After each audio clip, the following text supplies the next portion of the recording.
Welcome to the net, on the net with Dec. Oh, sorry, I've got that all wrong.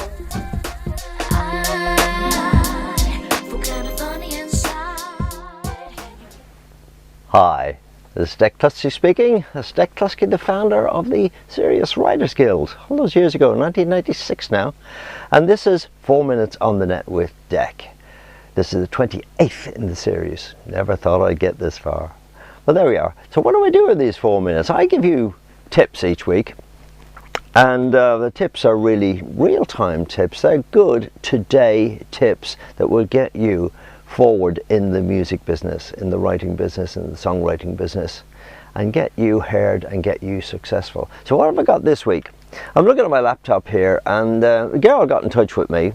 She read one of my websites, and it's quite a long email, so I won't go through the email, but I just sort of pressy it. Basically, she's got a song. She's been writing for years. She's 41 years of age, so she's no chicken. Maybe you're 41. But she's written quite a lot, and she got some of her stuff into musicals, probably in schools and associations, that sort of thing.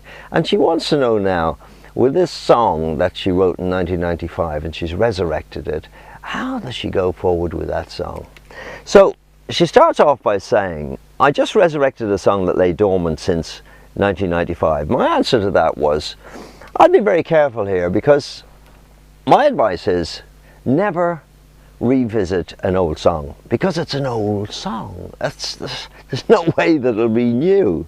And the idea with old songs is to, if you haven't used them or they're not good enough, parts of them are good, but have them in the back of your mind. Maybe have some notes, have some lines in the back of your mind, have the lines written down, so that when you're writing a new song, and if you're stuck for a line or for a bit of a melody or a hook, and whoop, there's that song, or maybe another song, maybe a third song, fourth song, and you can draw from them and contribute to the new song. That's the way to treat old songs. But I would suggest never, no, an old song is an old song.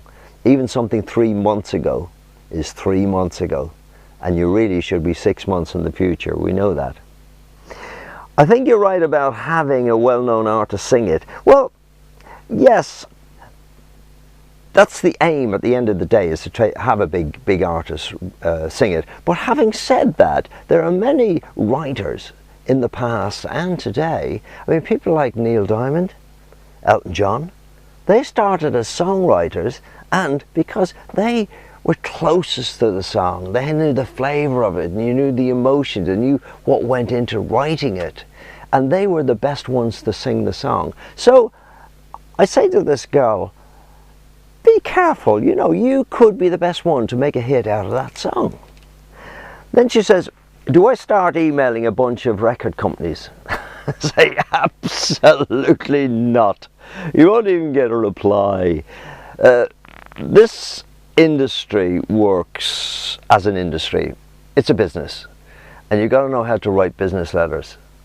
I say that an awful lot, and I know people don't listen to me, and they still go emailing this body and that body, and they never get replies. Trust me on that.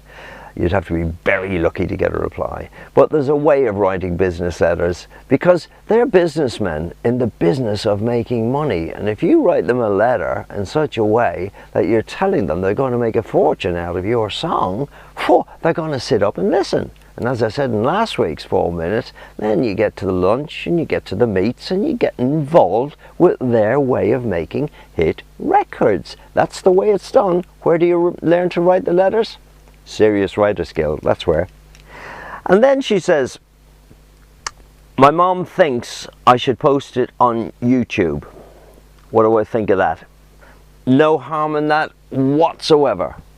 The only harm there is in it, if it's not picked up by a record company or by a publishing company or by a management of artists, say, or an artist could see it, and it could go viral, who knows.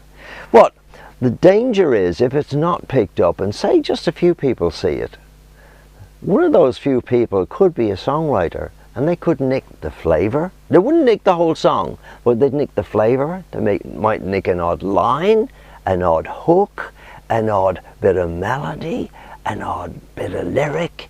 Just be careful. Very dangerous on YouTube these days. So there we are. And she says then, I'm 41, I'm not a kid. And I said, well listen, Shania Twain was 37 when she had her first hit. Bing Crosby, that sang the famous White Christmas and made millions of films with Bob Hope. I mean, too old for me, but I know about these people, and you should know because you're in the music industry. I hope you are. But Bing Crosby was 39 when he's had his first hit. So just be aware of that. You know, sometimes 41-year-olds, 45-year-olds can have big hits.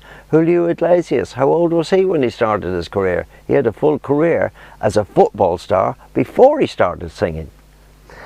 I've written a lot, but this one feels special to me. And I finish by saying you have enthusiasm. That is the most important thing. Now you need the next step. And I say, if I can help you, try me out. And everything I do is risk-free, you know that. But one of the points that she misses out on completely is why not use the demo consultation service? Saves you a fortune in money. You then know whether you've got a hit, whether to spend money in promoting it or maybe to make a better version of it. But you know, and if it's not a hit, then I give all the information, the help in telling you how to make your next song a hit. Is that a good deal? What do you think? Shall I get on to the gags? A lady school teacher is marking some grade papers. And all the class come in after lunch, and one of the kids says, oh, Paul has got to go to the principal's office. And she says, oh, why? And she says, because he's a following person. What do you mean? She said, well, notice came over the tannoy and it said, will the following persons please go to the principal's office? Well, there's a good one to tell your mate, your partner, your life partner, your work buddies, whatever. See you next week. This is Dec saying bye. I can't resist you when you're close to me. My tongue is tied and my knees get weak. My heart's racing, I can hardly breathe, and it feels like I'm walking on